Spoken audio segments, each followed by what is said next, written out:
সুখী হ'বলৈ কি কৰিব?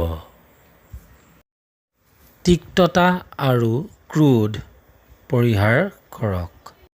প্ৰতিদানৰ আশাত কোনো কাম নকৰিব। আনক সলনি কৰিবলৈ যত্ন নকৰিব। জীৱনত 10%হে খেলিমেলি। এই 10%ক অগ্ৰাহ্য কৰি বাকী 90%ক গুৰুত্ব দিয়ক।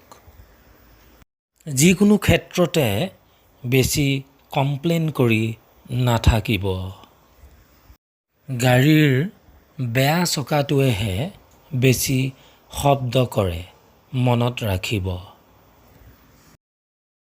জীৱনৰ বেছিভাগ কথাই এৰি দিব, যিবোৰ কথা আপুনি যত্ন কৰিও সলাব নোৱাৰে। জীৱনত একোটাকৈ ডাঙৰ লক্ষ্য আগত ৰাখিব। সৰু সুৰা কথাত লাগি সময় নষ্ট নকৰিব। বিশ্ববিখ্যাত মানুহ হ'বৰ মন থকাজনে গাঁৱৰ ফাংচনত সভাপতি হ'ব নোৱাৰিলোঁ বুলি মাথা মাৰি নাথাকে।